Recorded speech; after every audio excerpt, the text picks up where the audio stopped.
हरे कृष्ण ग्रंथराज श्रीमद्भागवतम की जय। श्रील प्रभुपाद की जय। नारायणं नमस्कृतं नरं चैव नरोत्तमं देवीं सरस्वतीं व्यासं ततो जयमुदीरयेत्। नष्टप्रायेषु अभद्रेषु नित्यं भागवत सेवया भगवती उत्तम श्लोके भक्तिर्भवति नैष्ठिकी। Shrimad Bhagavatam in story form. Chapter 66. The stealing of the boys and cubs by Brahmā. Canto 10. It is the nature of Paramahansa's highly advanced devotees to hear and talk about Krishna at every moment, as if such topics were newer and newer. They are attached to such topics just as materialists are attached to the topics of women and sex. What is very sweet for the materialist is regarded as poison by the spiritualist. After killing Aghasura, Krishna brought the cowherd boys and calves to the shore of the Yamuna. Krishna then said, "My dear friends, just see pleasing atmosphere here on the shore of the river. The blooming lotuses are attracting the bumblebees by their aroma, and the chirping of the birds is echoing throughout the beautiful trees in the forest. Here the sand is so soft and clean. The shore of the Yamuna must be considered the best of all places for our pastimes of play. I think we should have our lunch here. It is already late and we are very hungry. Let the cubs drink the water, and there is plenty of grass for them nearby." Accepting Krishna's proposal, the cowherd boys let the cubs drink the water of the Yamuna and then tied them to trees where there was fresh green grass. The boys were opened there and the boys then opened their baskets of food and began eating with Krishna in a mood of transcendental happiness. Just as petals surround the whole of a lotus flower, Krishna sat in the middle while all his friends sat around him in a circle. The Krishna consciousness movement is also an attempt to keep Krishna in the center. All the cowherd boys looked at Krishna, and it appeared to all of them as if Krishna was facing them. Some of the boys put their food on flowers, while others put their food on leaves, on bunches of leaves, on rocks, or on tree bark, while some of them just ate from their baskets. In this way, the children imagined different kinds of plates as they ate their lunch.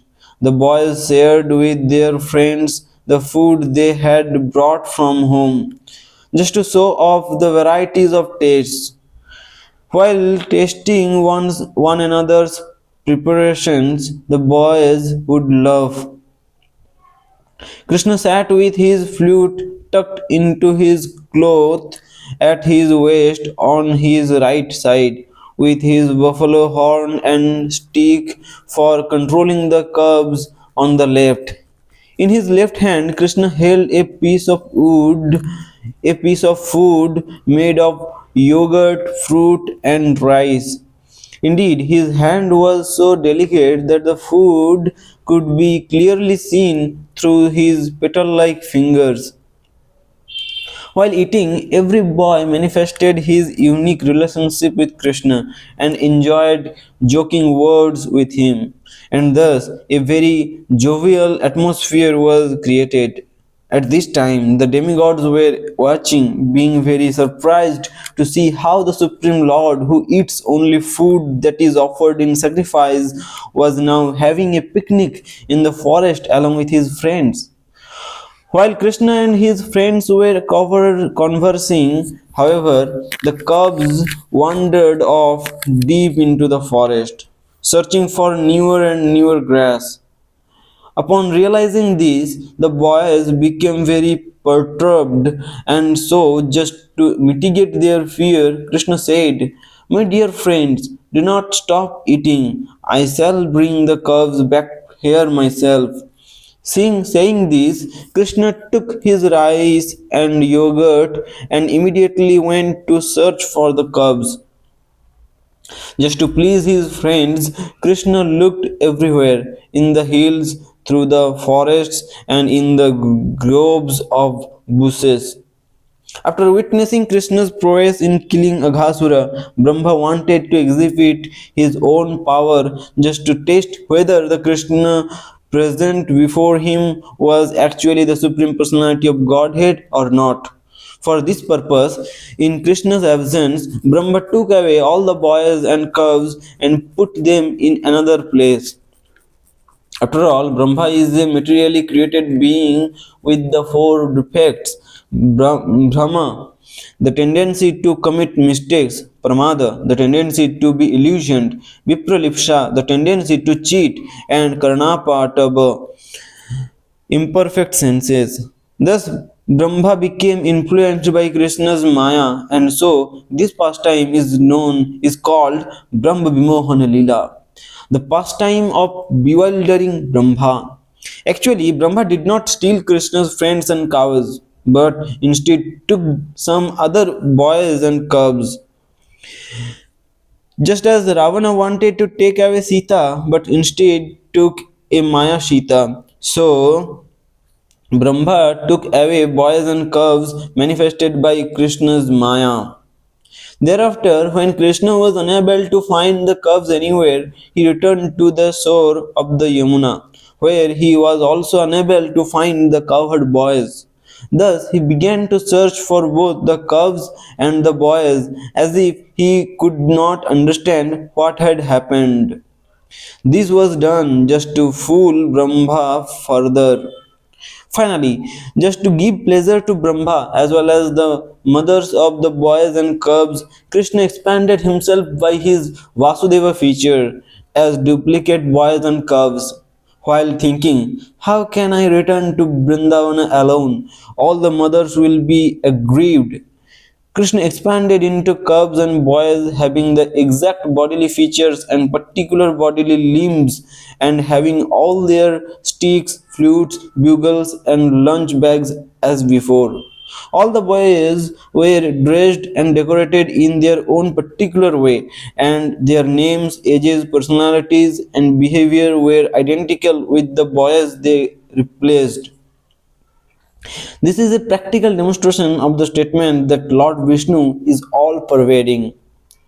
As the leader of these cubs and boys, Krishna returned to Vrindavana, acting as he usually would by enjoying their company.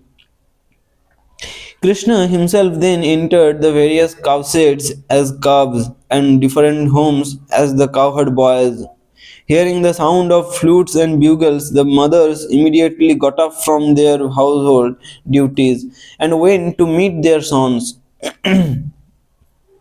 After taking them upon their laps, the mothers embraced their sons and began to feed them with their breast milk, which flowed because of intense love for Krishna. Although Krishna was the son of Yashoda, all the elderly gopis thought, if Krishna had been my son, I would have taken care of him just like Mother Yashoda. This was their inner ambition. Now, just to fulfill their desire, Krishna personally took the role of their sons, and because of this, the mother's affection for their sons increased. Previously, the mothers had more affection for Krishna than for their own sons, but now that distinction disappeared. Indeed, the mothers treated their own sons and the sons of all the other cowherd women equally. The mothers took care of the boys by massaging them with oil, bathing them, smearing their bodies with sandalwood paste, decorating them with ornaments, chanting protective mantras, decorating their bodies with tilaka, and giving them food. In this way, the mothers were now able to serve Krishna personally.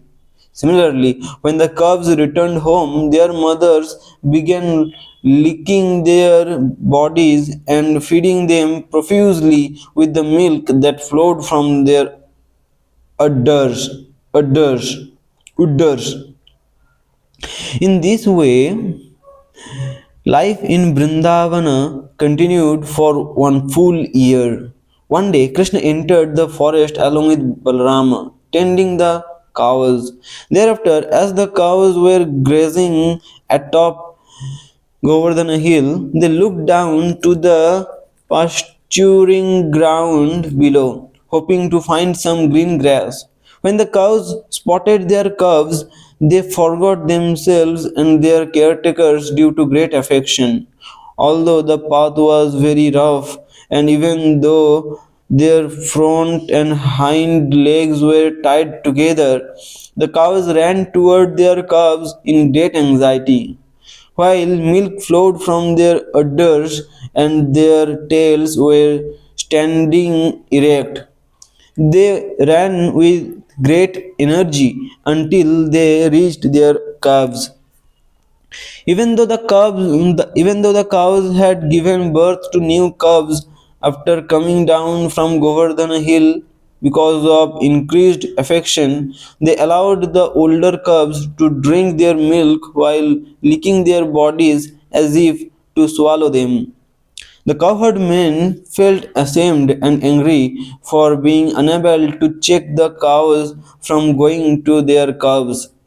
They came down from Govardhana hill with great difficulty, but when they saw their sons, they became overwhelmed with great affection, so that their anger became pacified. By lifting up their sons and embracing them while smelling their heads, the cowherd men enjoyed the highest pleasure. Indeed, it was only with great reluctance that the cowherd men put aside their sons and returned to performing their duties. Thereafter, while remembering their sons, tears would glide down from their eyes. When Baladeva saw how the cows had such great attachment for the calves that had grown up and thus had stopped drinking milk, he could not understand the reason for this. Thus he thought, what wonderful thing is happening? The affection of all the residents of Vrindavana, even me, towards these boys and cubs is increasing as never before, so that it is on the same level as our affection for Krishna. Whose mystic power is causing this? Is is she a demonish or demigods? She must be the illusory energy of my master Lord Krishna, for who else could bewilder me? While thinking in this way, Lord Balrama came to see with the eye of transcendental knowledge that all the calves and cowherd boys were expansions of Krishna's form. Lord Baladeva said, O Supreme Controller, these boys are not great demigods as I previously thought, nor are these calves great sages like Narada. Now I can see that you are manifesting yourself as all of them. Please explain this to me. Where have the other boys and calves gone? Why are you expanding yourself in this way? Please tell me, what is the cause for this? In reply, Krishna briefly explained the whole situation, and this was just 5 or 6 days before the expiry of 1 year from the time when the cowherd boys and calves had been stolen. Lord Brahma then returned after just a moment of time had passed according to his measurement. Brahma wanted to see the fun created by his stealing the cowherd boys and cubs, but at the same time he was afraid that he was playing with fire. Because Krishna was his master, Brahma was very anxious, and so he had only stayed away for just a moment. Brahma saw that Krishna was playing with the cowherd boys while tending the calves, just as he had been doing 1 year ago. On the day when Lord Brahma had stolen the cows and boys, Balrama had not gone with Krishna, for it was his birthday, and his mother had kept him at home so that he could have his ceremonial bath. Lord Brahma returned exactly 1 year later, and so once again Balarama was not present. Lord Brahma thought, I took all the boys and cubs of Vrindavana and kept them sleeping within a cave by my mystic power. Has Krishna brought them back here? Quickly, however, Brahma could understand the original boys and cubs were still under, under the control of his mystic power. Therefore, he thought, the same number of boys and cubs have been with Krishna for a whole year, but they are not the ones I illusioned by my mystic potency. Who are they? Where did they come from? Have these boys and cubs been created by Krishna, or did he create the ones that are lying asleep? While thinking in this way for a long time, Brahma tried to distinguish between the two sets of boys to understand who was real and who was not. But Brahma could not understand what was happening.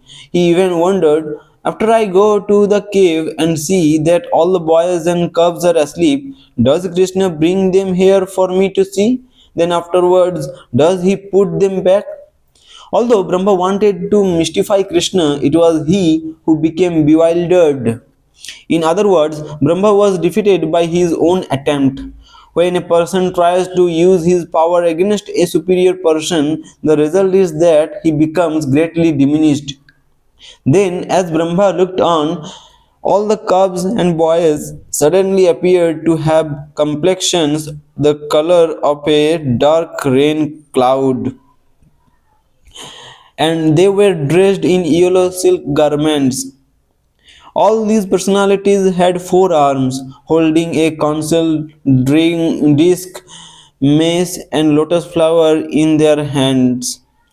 They wore helmets on their heads, and on their chests was the emblem of the goddesses of fortune.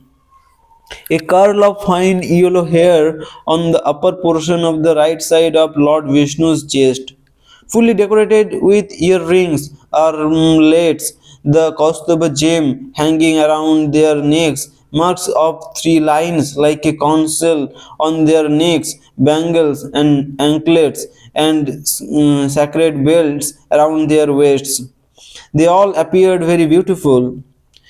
Although the residents of Vaikunta have such forms, the Srivatsa mark and the Kaustava gem are special characteristics possessed only by the Supreme Lord. Brahma could see that every part of these personalities, from their feet to the top of their heads, was fully decorated with tulasi buds that had been offered to them by devotees and protected the desires of their devotees. All beings from four-headed Brahma down to the most insignificant straw were seen worshipping these Vishnu Murtis according to their capacities and were dancing around them to the accompaniment of music.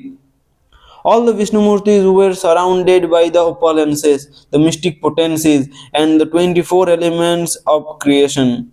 Lord Brahma then saw that Kala, time, Swabhava, one's nature by association, Sanskara, reformation, Kama, desire, Karma, fruitive activity, and the Gunas, the three modes of material nature, had all taken forms and were worshipping the Vishnu Murtis. By the influence of these Vishnu Murtis, Lord Brahma became stunned and silent, and at last he became practically blind. Taking compassion upon Brahma, Krishna removed the curtain of his Yoga Maya.